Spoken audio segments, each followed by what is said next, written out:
I titled today's message, Don't Complain, and it's more or less connecting with last week, which was titled Don't Worry.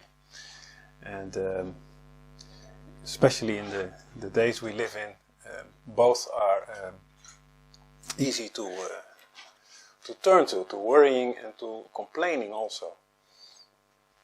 And today we will go in some big steps through Numbers chapter 11.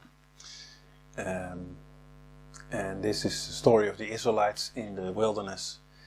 And it takes place shortly after the Israelites have left Egypt. And it's a very good example of the church, actually. It's meant for that.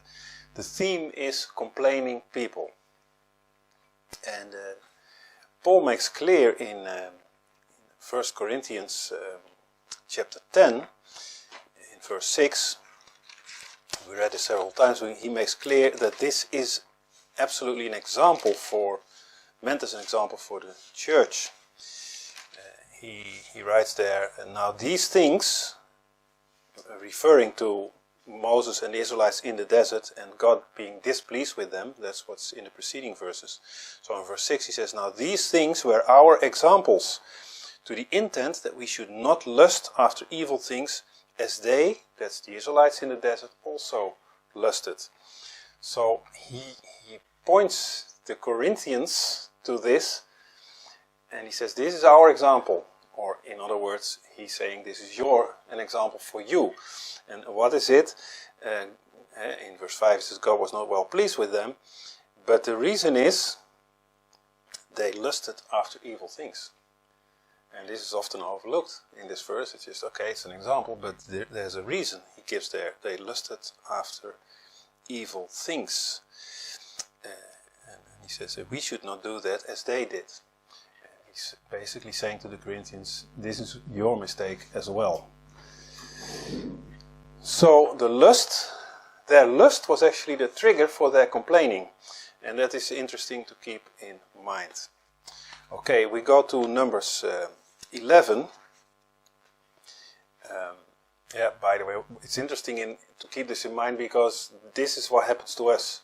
If we are complaining now because of things that are imposed upon us, the underlying reason is often our own lust, our own desire, and not so much that which is imposed upon us by people of the world, by governments, by whatever. So in chapter 11, verse 1, it begins very peculiar. It says, and when the people complained, it displeased the Lord. So that's the theme. As I said, the people were complaining and it displeased the Lord. This is exactly what Paul says to the Corinthians. The Lord was not displeased with them. And the Lord heard it, and his anger was kindled, and the fire of the Lord burned among them, and consumed them that were in the uttermost part of the camp. Now, it's not given here what is the reason of this event. Why were they complaining? It doesn't say. They were complaining. That's the point. And they were God's people, so this is really applying to us. This is the church. This is Christians, let's say. And complaining people, complaining Christians, let's say, displease the Lord. He does not like this. And it's even so, displeases him so much that it kindles his anger. And in this case, as a result, God caused fire to break out in the outskirts of the camp, it says. So, camp was of course large, millions of people, and in the outskirts there was fire burning. And it was caused by God. And then it continues in verse 2, and the people cried unto Moses. And when Moses prayed unto the Lord, the fire was quenched. Moses interceded. And he called the name of the place Taberah, because the fire of the Lord burned among them. And the mixed multitude that was among them fell a-lusting. And the children of Israel also wept again, and said, Who shall give us flesh to eat? So, first of all, Moses is a type of Christ, of the Messiah. He is interceding on behalf of the people. The people cry to Moses, and Moses prays to God, and then God answers in this case, and the fire is quenched. So this shows that they could not quench the fire themselves. It was not a natural fire that they could just put out. They couldn't. God had caused it, and God was the one who stopped it after Moses' intervention. So it was very clear to all of them, this was from God. This was not an accident. No, you could not doubt about this was from God. And this is important that we see this. And it was important, of course, for them to see it. But then it says, they began to complain again. It even uses the word again. And it also says why. And we all already mentioned it. They were complaining because they were craving. They were lusting. It literally says this, among them fell a lusting. That's why they were complaining again. And yeah, this is exactly the reason why Paul explained this, used this example to the Corinthians. Now, what is craving? What is lusting? There are many things.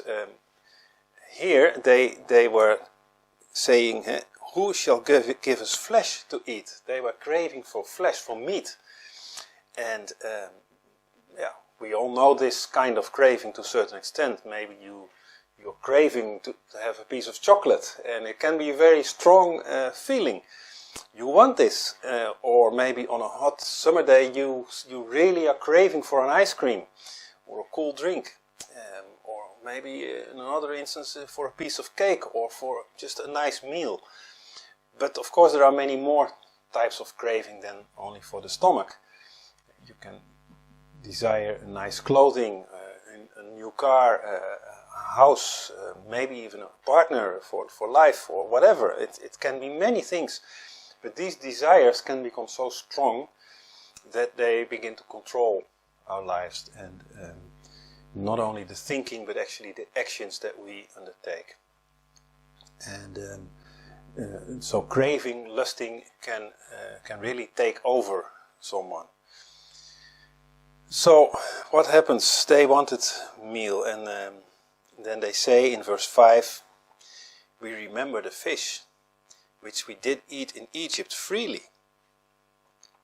and the cucumbers, and the melons, and the leeks, and the onions, and the garlic. So now they are mentioning all the things they had in Egypt. And of course, in Egypt, the Israelites lived in the land of Goshen, which is in the Nile Delta, very fertile soil there. And they had many types of foods, and well, as we read here. But now they were in the wilderness. There were no gardens, there were no stores on the roadside, no highway restaurants or something. There was nothing. They were fully dependent upon what God gave them. Of course, someone might say, yeah, but they also had flocks with them, animals. We can read that. They could eat them, and indeed they could. But remember, there were a couple of million of people. If they would have eaten the animals, they would be gone in less than a day, all the animals. And that was it. And actually they needed them. They needed to keep them in a large enough amount that the animals would keep reproducing. So they would have wool and milk, and later on also for the sacrifices. So eating the animals was actually no option. They would fill their stomach today, but they would be hungry again tomorrow, and they would have lost all these other things. So that was not even a thought. So they were thinking of this variety of food that they had in Egypt. And in that, by the way, they were putting aside what they had, because they had water that had flown out of a rock. This was a miracle. This is what they had. They had manna. Every day they had fresh manna, which was a miracle. It was a pure miracle. But they were eating the same every day, and they did not like that. They wanted variety. They named all these different things they used to have. But this is what God gave them. And so this is part of the message here. Think of what God gives you. do you put that aside and are you craving for other things? Or do you appreciate what he gives you? Do you see the value, the true value of what he gives you? That is something that we can ask ourselves. Many Christians are craving for other things, and they forget what they already have and how miraculous and special it is. So, lust for what they did not have is one part, and the other is the disregard for what they did have. Because what did they have? In verse 6 it says, "But now our soul is dried away." See, they make it very dramatic. We are dying now, but basically what they're saying. Our soul is dried away. There's nothing at all. There's nothing at all, they say. Oh yeah, beside this manna before our eyes. They make as if it's nothing, as if it's a worthless thing that they have. It's nothing. And we are drying away. And then it says, "The manna was as coriander seed, and the color thereof was as the color of bdellium. And the people went about and gathered it, and ground it in mills, or beat it in a mortar, and baked it in pans, and made cakes of it. And the taste of it was as the taste of fresh oil. And when the dew fell upon the camp in the night, the manna fell upon it. Then Moses heard the people weep throughout their families, every man in the door of his tent, and the anger of the Lord was kindled greatly. Moses also was displeased." If you read here the description of the manna, outside of the context of the rest of the chapter, you read that it is something very special and delicious. And by the way, nutritious as well. But to them it was nothing. They just put it aside. And so, rightfully, of course, God became angry.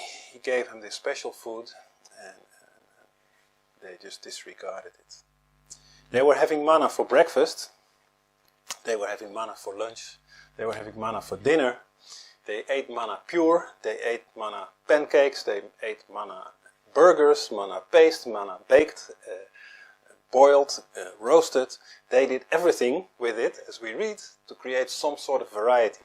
But it was always manna that they ate, and they were complaining. They wanted more flavor, like hot sauce or pepper or salt, herbs. And they make a difference, of course. When my sweet wife is cooking in the kitchen, okay, of course goes in the big ingredients, maybe potatoes or pasta or whatever, but then at some point come all these little jars with these little powders that go, and you think, well, a little fluff of this powder, a little fluff of that, what difference does it make? But actually it makes a big difference. It gives a whole different dimension to the food. And so they were thinking of all these things. But at the same time we see that their taste was actually perverted, because they could not appreciate the manna. And the taste here is described. And it was of very good taste. And the taste of many people is also perverted. Of course this is meant spiritually, but you see it even literally.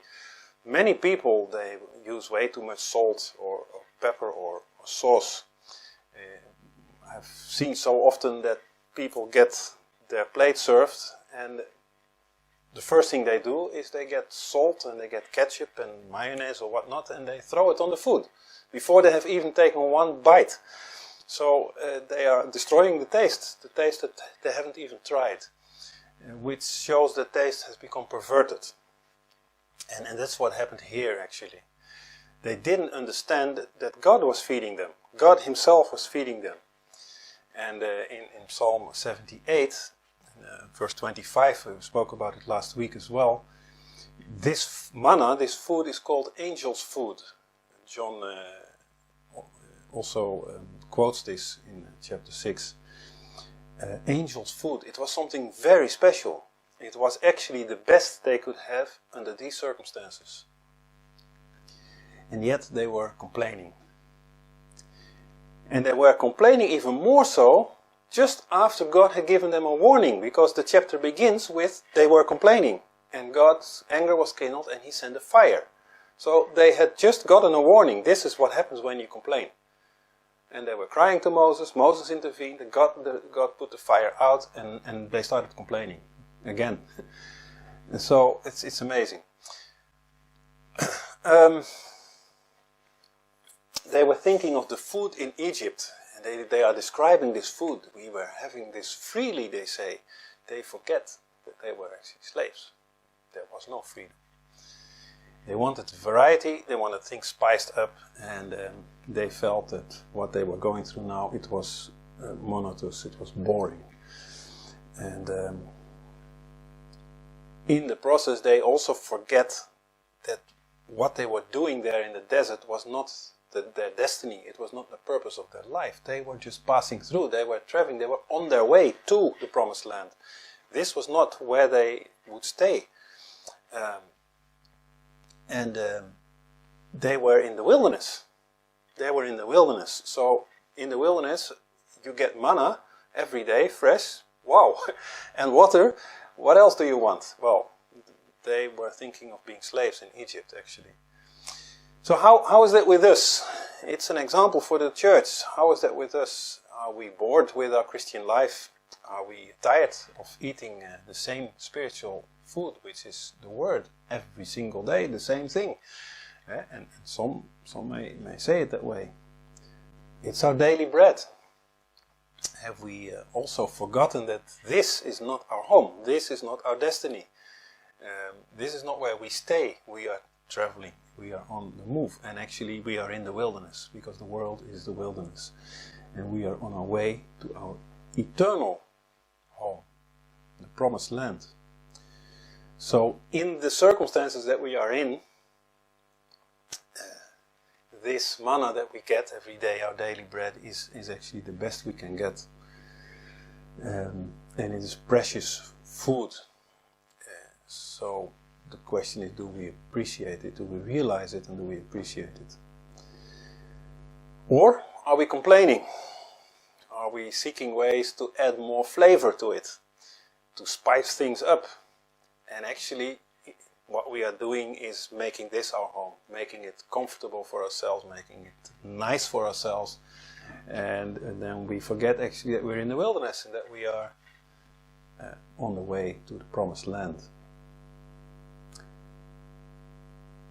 If we're not content with what God provides and want more. Now many Christians are like that, and especially now. Of course, when things went okay, in general, you don't think about this. But now that things get more difficult in the world, many begin to complain, maybe. The word is not enough. We see, this is not new. It's not new, I mean not in the current situation, but that many believers, they want more. They want miracles, they want prophecies, they want healings, they want to see things.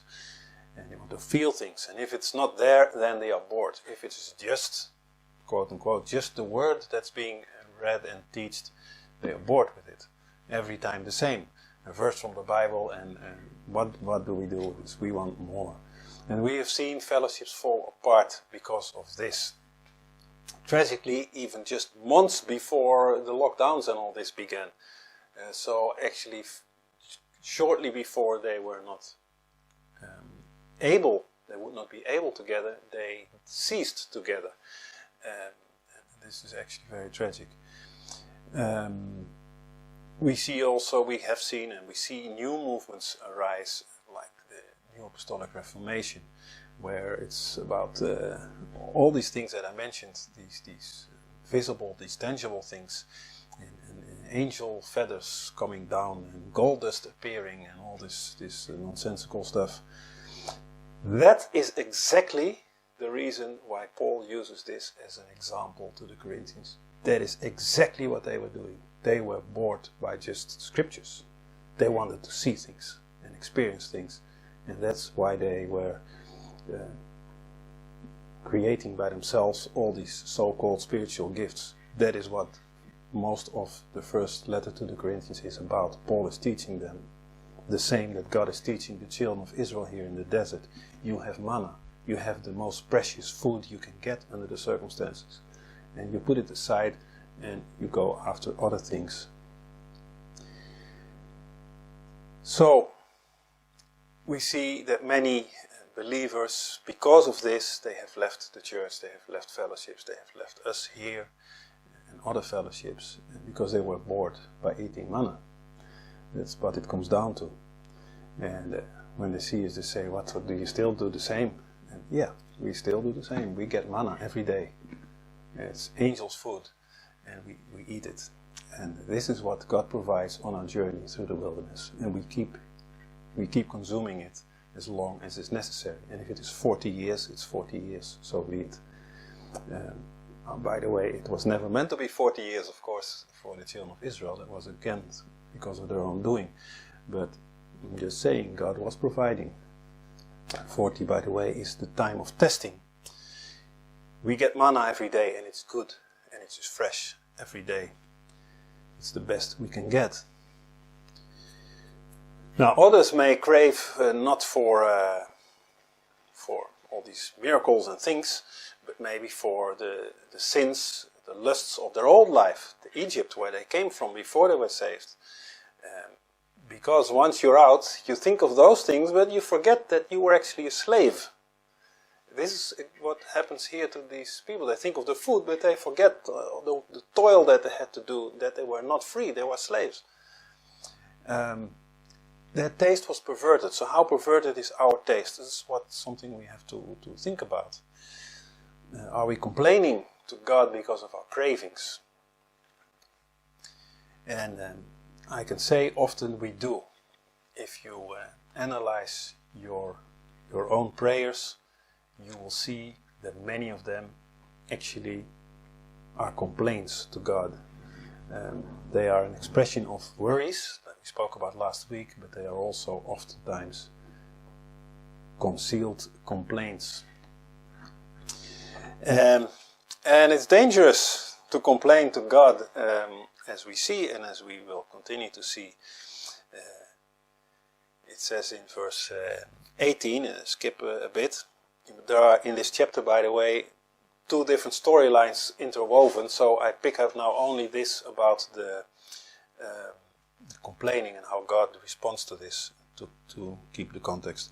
So in verse 18, God then says, through Moses, he says, "Say thou unto the people, sanctify yourselves against tomorrow, and you shall eat flesh.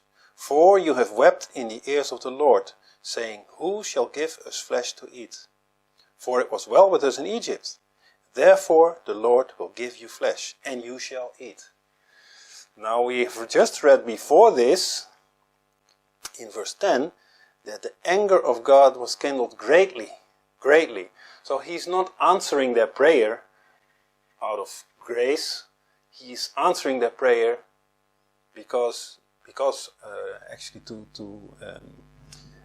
as judgment, as wrath actually.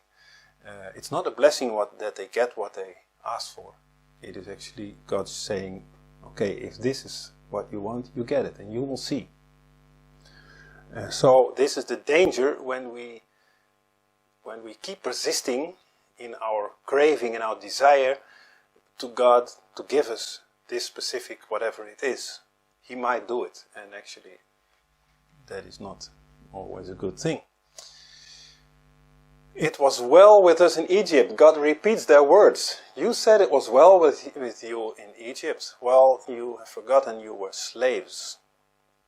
And last week I mentioned that care or worrying has a bad memory. So this complaining, this being unsatisfied, it also creates a bad memory.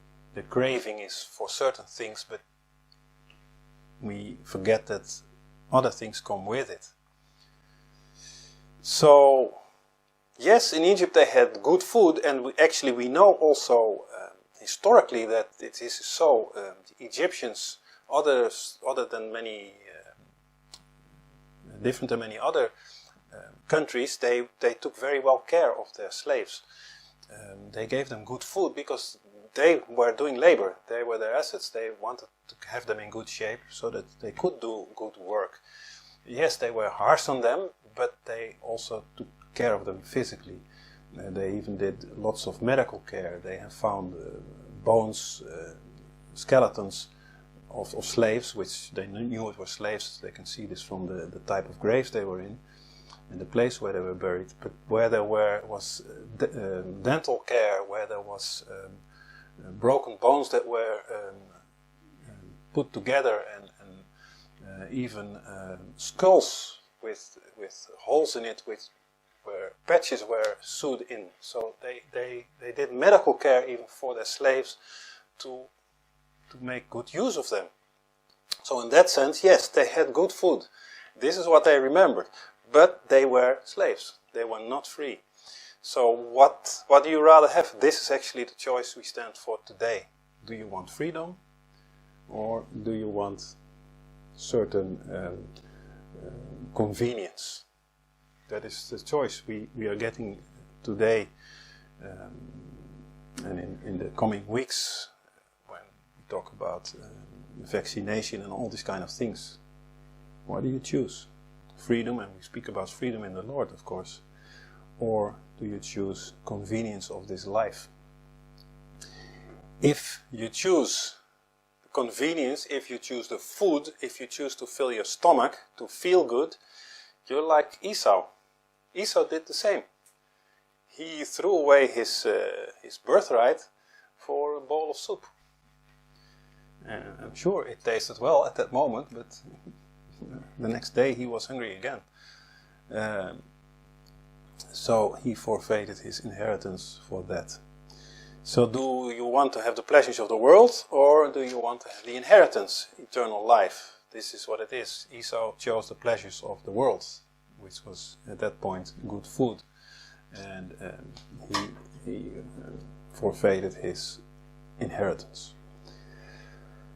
The world offers enough distraction and pleasure and entertainment, even today, and also in the future. Although you will only be able to enjoy it if you give in to certain things, you will be a slave. You will be a slave. The choice is actually only getting more clear from now on into the future than it ever was before. So God gives them exactly what they want, and God continues to say in verse 19, "You shall eat not 1 day, not 2 days, not 5 days, neither 10 days, nor 20 days, but even a whole month, until it come out at your nostrils, and it be loathsome unto you, because that ye have despised the Lord which is among you, and have wept before him, saying, Why have we come forth out of Egypt?" So God says, I will give you what you want, and I will give you so much of it that you will become sick of it. It will come out of your nostrils, he says. And so, in great abundance. Why? Because you have despised the Lord. They have put aside the fact that God led them out of Egypt, because they are questioning that. Why did we get out of Egypt? And they have put aside the blessings that God gave them in the form of manna every day. And they may have thought that this was a blessing. God is answering our prayers. We get what we want. And this is often what happens when we pray and we quote unquote complain, or I should say we complain quote unquote pray, that's actually the order, to God. And if we do this long enough, he might give us what we want. And we might think he's blessing us, he's answering our prayer, this is a good thing, but actually it's punishment. He's actually showing us, okay, if you persist, you will get it. And you will get it in a way that you will find out that this was not what you should have asked for. So this is something we have to keep in mind when we have a craving, a strong desire. And we keep asking the Lord for it. And often we are fooling ourselves. We are turning this craving into something noble, something that we want to do for the Lord. Or we give it some turn that it feels good to us. And we're actually fooling ourselves, of course. But this is what often happens. And yeah, God might give it. But it's not a blessing. He will show you that your way is not what he had planned for you. And again, this is why Paul uses this example to the Corinthians. They were craving the so-called spiritual gifts. He goes to explain this at length. If you read this letter with the right spiritual eyes, you see it. Although many people see it the other way around. They have this letter as an example for their church, but actually it is an example how not to do it. They were craving for the spiritual gifts. They were calling out to God, and many are doing this today. They are praying and praying and praying. I got an email a few days ago, someone saying, I want visions, I want dreams. I'm praying, asking God to give me visions, because others have them and I don't. And they are calling out to God for this, and at some point God might say, okay, you get it, and then you can't handle it, you can't deal with it, or it will lead you astray and make you stumble, and hopefully turn back to God in repentance. Just because you appear to be blessed, it doesn't mean that you are. Now, speaking about bad memory, we see that Moses' memory also is failing when we read here. Because God says this, I will give you a whole month meat, so much that it comes out of your nose. And then Moses is doubting. He says, but God, this is impossible. This cannot happen. He's also forgetting that God is actually, He parted the sea, He made water appear, He gives them manna every day, and now God says, I will give you meat for a whole month. And now he said, this cannot be. And so God rebukes him. And then God performs the miracle. So we skip to that first in verse 23. The Lord said to Moses, is the Lord's hand waxed short? This is the rebuke. You doubt me. You think I cannot do this. Thou shalt see now whether my word shall come to pass unto thee or not. And then in verse 31. And there went forth a wind from the Lord and brought quails from the sea, and let them fall by the camp, as it were a day's journey on this side, and as it were a day's journey on the other side, round about the camp, and as it were cubits high upon the face of the earth. So, you have to think about this. What is happening here? There are quails, it says. Quails are birds. They live all over the world in different sizes, but these were most likely rather small. And a quail is a bird that belongs to the class of so-called heavy body birds. And we all know these like chicken. They have a relative big body compared to their wings. So they cannot fly long distances. They just flutter about a bit and that's it. And most of the time they walk. They walk on the ground. And quails are like that. So that's why it says God caused a strong wind, and the wind blew them towards the camp. Then, with their little wings, they were not able to go against the wind. They might have tried to fight it and to go whatever direction, but they got, of course, tired and then fell down there where God directed them. And they were around about the camp. It says a day's journey. Now, there are debates how far this is. Is this a day's journey for one person or a day's journey for the whole camp? Makes quite a difference. But in any case, it's far. It's a matter of miles around the camp where all these quails. And then it says also 2 cubits high. Now, that doesn't mean they were stacked upon each other in a layer 2 cubits high, which is about a meter or 3 feet. That's not possible, because, well, everything's possible if God wants, but that would be such a big amount. But also that means that all the quails that would be below, they would be dead, they would be crushed.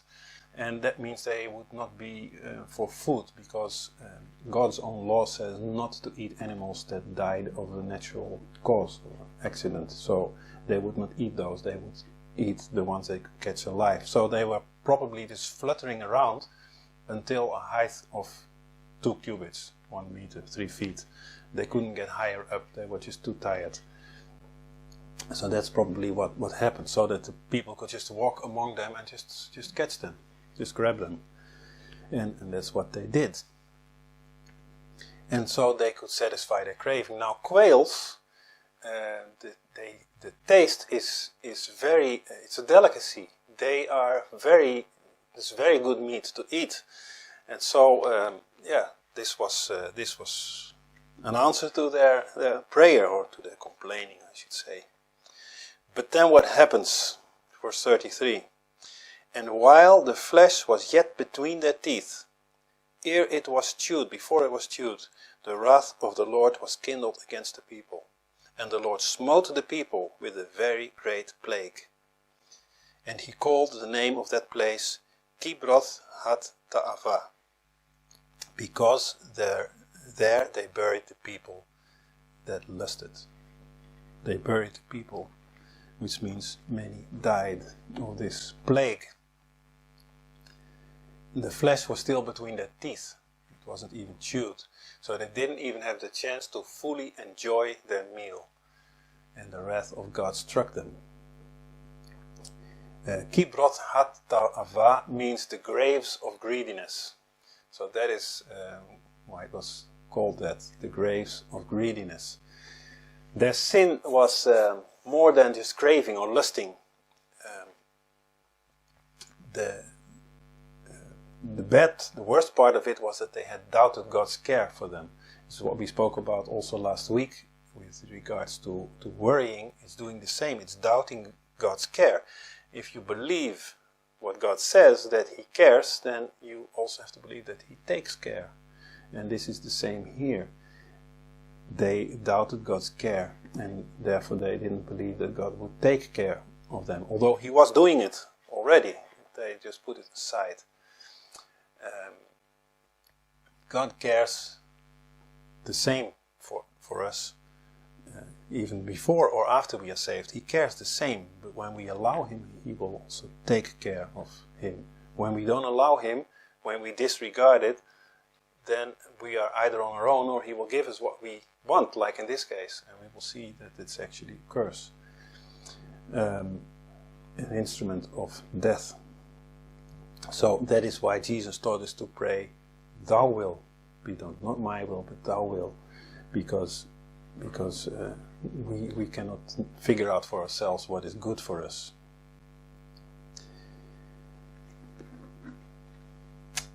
What do we learn?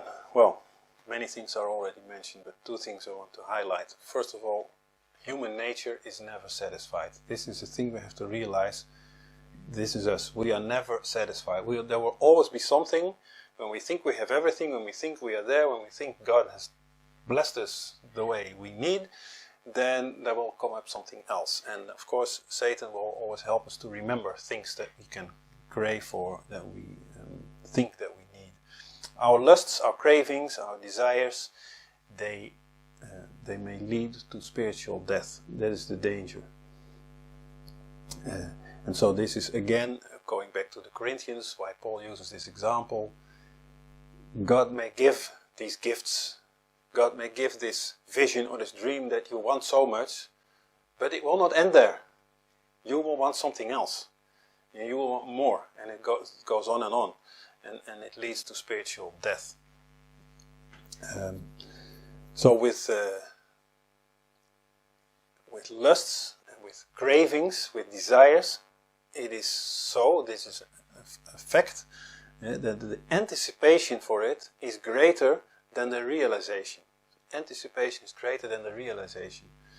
So once you get it, it is not that great that you thought before, and so it will fuel you to want more. And it will become more, and it will become also more evil, more bad, the things that you want. Paul calls the works of darkness in Ephesians 5, he calls it unfruitful works. That it doesn't bring forth fruit. If it would, then you would have fruit from it that you could enjoy, but it doesn't, so it needs to be repeated, and usually it increases in severity. But it begins with relative innocent things. The craving here was for food. Food is not bad in itself, so that it was not an evil desire, but the motivation for it was not good. They already got food actually in the form of manna. The craving itself was bad. Now Jeremiah gives us some wisdom in chapter 10, verse 23. It says there, O Lord, I know that the way of man is not in himself. It is not in man that walketh to direct his steps. O Lord, correct me, but with judgment, not in thine anger, lest thou bring me to nothing. So here he realizes, I cannot decide for myself what's good for me. I just can't. And it is so, because we do not know what's ahead of us. God knows, we don't. We can see only so far. Only the length of our nose away. And we see it here with the Israelites. They had no idea what was before them. They had no idea. And they had no idea that because of their own doing, there was 40 years before them instead of less than one. We don't know what's before us. So how can we make decisions? We can't.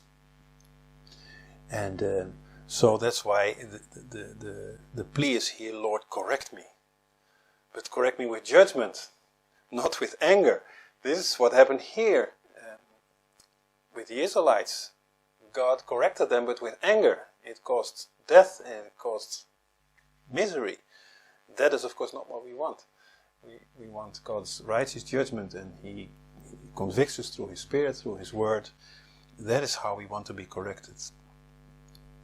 Otherwise, we are brought to nothing, as Jeremiah writes.